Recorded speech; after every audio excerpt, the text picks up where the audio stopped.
Hello, everyone, and welcome to the Jeffrey Epstein Show. I'm your host, Bobbycapucci, and this is a morning update. So, folks, we know that academia has just been completely and utterly embroiled in this whole entire Jeffrey Epstein thing.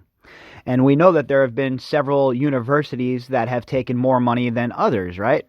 And one of those who has taken a ton of money from Jeffrey Epstein, especially after his conviction, was MIT. So this morning's article is going to dive into that a little bit, and it's going to talk about Professor Seth Lloyd, who is pushing back against the report that he misled the school about the Jeffrey Epstein donations. So we're going to read a little bit about that and add a little bit more context to that situation, because that was one of Epstein and Maxwell's number one priorities, is weaseling their way into the scientific community.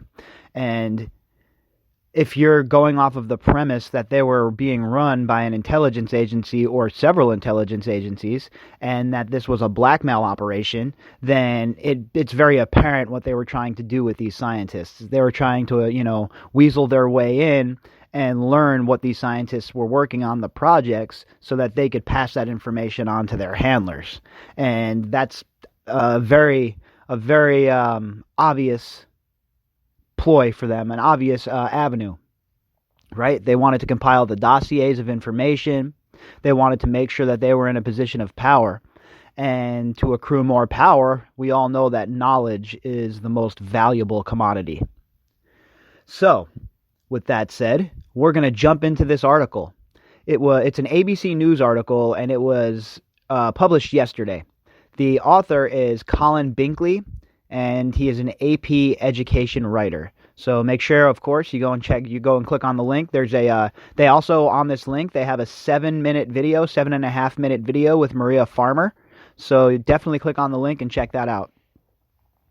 A Massachusetts Institute of Technology professor is denying accusations that he misled the school about two $50,000 gifts he facilitated from Jeffrey Epstein in 2012, arguing that institute officials had full knowledge Epstein was the donor. And they've tried to play it off like the officials really didn't have all that information, and these were like rogue scientists. That's how they were trying to play it off. When in reality, we understand that MIT as an institution accepted these donations.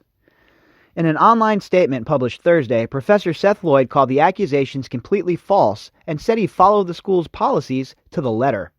When he accepted Epstein's offer to support his scientific research, it was Lloyd's first public comment since MIT placed him on paid administrative leave January 10th. And remember, we talked about that when it first happened, right? But we haven't heard from Lloyd. So all we had was the university side of things and the evidence that was found by the group that they had brought in to do the investigation. So now we're hearing from Lloyd, and I feel like it's important to hear what he has to say as well. I never hid the identity of Epstein as the donor prior to the donation being accepted, Lloyd wrote. I facilitated the submission of the donation approval request to the MIT officers exactly so that they could vet it. MIT knew that the donor was Epstein and fully approved the donation with this knowledge. Wow. So again, MIT is trying to play dumb. It wasn't us. We had no idea. It was these professors that took this money. We would never, ever, ever accept money from Jeffrey Epstein. Come on. That's just so unbecoming. Meanwhile, they're taking all kinds of dough from this guy.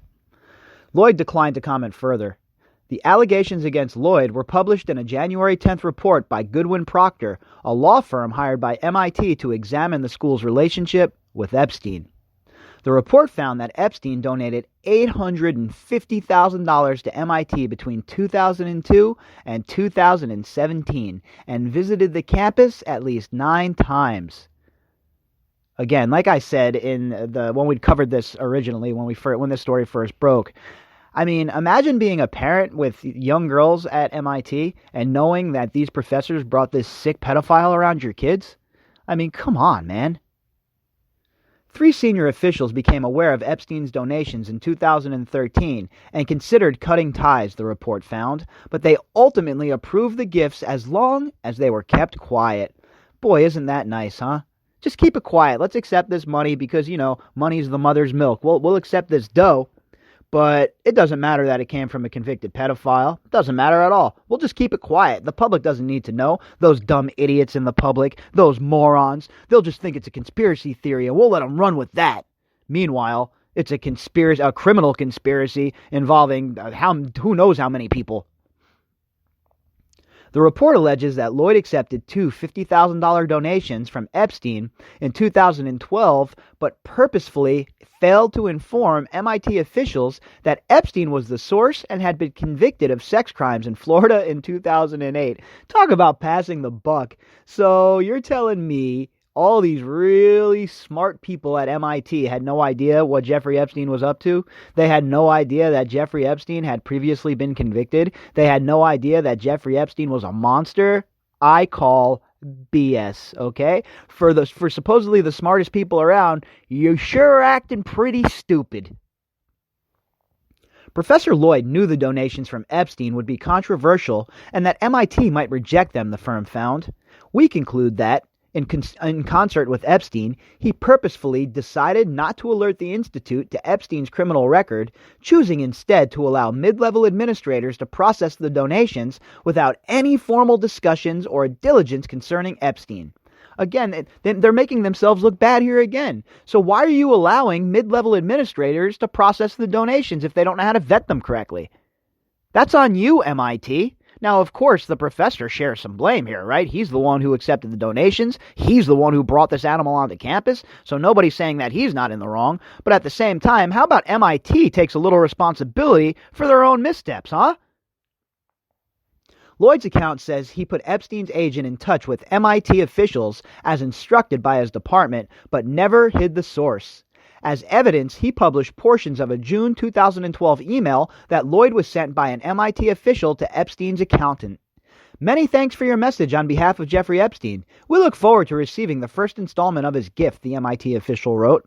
What does that mean, the MIT official? So Professor Lloyd gets put on blast, but the MIT official who wrote the email doesn't? That's interesting. The investigative report says Lloyd later admitted to breaching his professional duties, but Lloyd disputes that, saying, "I made no such concession." Lloyd separately received $60,000 as a personal gift from Epstein in 2005 or 2006, which the report called a possible violation of MIT policies because it was not processed through the school. Lloyd says he used the money for research and believes he followed MIT policies. So in legalese speak, I'm guessing what they're saying is, look, you didn't process that $60,000 that he gave you through us, and we didn't get our cut, so screw you. So don't get me wrong, folks. Lloyd's a scumbag for taking this money and for associating with Epstein, but MIT is not getting off that easily, right? They're not going to pin it on this guy and be like, oh, it was all him. We're not going to let them do that. We all understand that MIT was very aware of who was donating this money, folks. Come on. He also sought and received $125,000 from Epstein in 2007 to support a sabbatical, but investigators found no fault in his handling of that gift. MIT officials provided a statement from Goodwin Procter standing by the firm's report. To the extent Professor Lloyd disagrees with the report, we are fully confident the findings in the report are consistent with the evidence and information that we collected, including from Professor Lloyd, the statement said. Epstein's ties with MIT have roiled the campus and led to multiple resignations over the past year. In total, the school received $750,000 from Epstein after his 2008 sex crimes conviction and continued to accept his money until 2017. Of that total, $525,000 went to the MIT Media Lab, whose former director, Joy Ito, resigned last year. Again, folks, do you think Epstein was just donating this money because he was a generous man and felt like he had to be, a patron for these folks? Or do you think that he expected something in return? A guy like Jeffrey Epstein does not do anything if he does not expect he's getting something on the flip back. He wants that kickback. He wants the quid pro quo. And that is the only reason Jeffrey Epstein is even donating money to scientists. Come on, folks. He wants to be on the inside, and he wants information on the projects they were working on. It's very obvious what he was doing. Epstein, 66, killed himself in New York City, allegedly, in a New York City prison cell in August after he was arrested on sex trafficking charges. The wealthy financier, pedophile, had pleaded not guilty to sexually abusing girls as young as 14 and young women in New York and Florida in the early 2000s. In lawsuits, women say the abuse spanned decades. Lloyd previously issued a public apology to Epstein's victims, and on Thursday he reiterated his remorse. None of this is in any way diminishes my lapse in judgment in accepting Epstein's donations to MIT in the first place, he wrote. I stand by my previous apology for these mistakes of mine and take full responsibility for them. I ask only that I be judged for what I actually did, no less and no more. Oh, don't worry, Mr. Lloyd. That's exactly what we're judging you on. You're a scumbag for taking his money after his conviction. Before the conviction, again, like I said, you'd have a leg to stand on. You'd have a defense. You could say, like the rest of these dirtbags said, well, I had no idea what he was up to. But a simple Google search of Jeffrey Epstein's name would have brought you the most heinous and monstrous articles you could ever find. Instead, you choose to lie and say nobody had any idea who Jeffrey Epstein was. And nobody had any idea what Jeffrey Epstein was up to. And we just took his money because we thought he was just a patron. We thought he was a patron of the art of science. So we accepted his money, and, he was a good guy. That's such BS, okay?